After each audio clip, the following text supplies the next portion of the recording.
हरि बोल। हरे कृष्णा कृष्णा कृष्णा हरे हरे हरे कृष्णा कृष्णा कृष्णा हरे।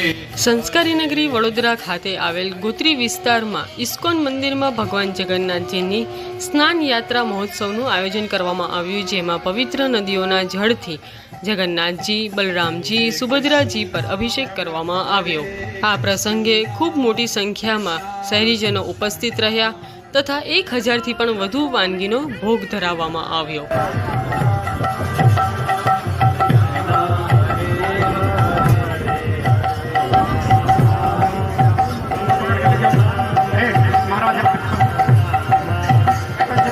जलाभिषेक स्नान यात्रा इस्कॉन बड़ौदा के द्वारा संपन्न हो रहा है। भगवान श्री जगन्नाथ जी के विग्रह को 9:45 बजे निज मंदिर से इनके बैठक में लाया गया और वहां पर इनको बड़े ही सुंदर भोग भक्तों के द्वारा अर्पण किया गया। उसके उपरांत इनकी आरती हुई और जलाभिषेक शुरू हो गया है। आज से भगवान का जब निज मंदिर में भी जाएंगे पट बंद हो जाएगा। 7 जुलाई आषाढ़ी के दिन भगवान का पट खुलेगा। उसी दिन भगवान बड़ौदा रेलवे स्टेशन से नगर भ्रमण के लिए निकलेंगे। 1108 भोग अर्पण किया गया। आज से कितने दिन बाद भगवान उठेंगे? आज है 22 तारीख और 22 तारीख से 7 जुलाई जो भी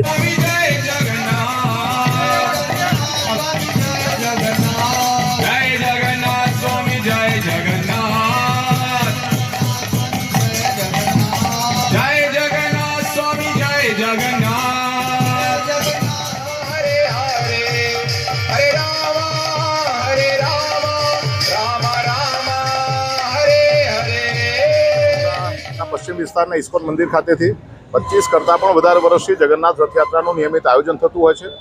6 જુલાઈના 2024ના દિવસે જ્યારે આ જગન્નાથ રથયાત્રાનું આયોજન કરવામાં આવી રહ્યું છે, ત્યારે આજે ભગવાનને મંદિરની બહાર કાઢી ભગવાનને કળશના મારફતે સ્નાન કરાવી અને ભાવિક ભક્તો માટે જ્યારે દર્શન માટે ભગવાનને ખુલ્લા મૂક્યા છે, ત્યારે આ કળશથી ભગવાનના સ્નાન કરાવવાનો અવસર વડોદરાના સૌ લોકોને મળે એવો પ્રયત્ન ઇસ્કોન મંદિરના નિત્યાનંદ પ્રભુ, સેવાવિલાસ પ્રભુ, બાસુ ઘોષ પ્રભુ અને સમગ્ર ટીમ દ્વારા થઈ રહ્યો છે। એમને ખૂબ ખૂબ એમનો આભાર વ્યક્ત કરીએ છીએ।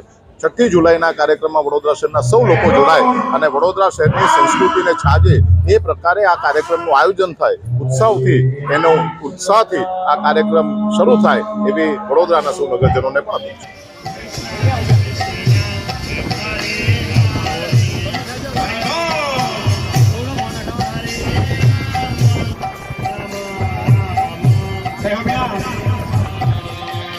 राम राम हरे हरे। सभी बोलिए। मंदिर की तरफ से आप सभी का बहुत स्वागत और अभिनंदन है। भगवान बलदेव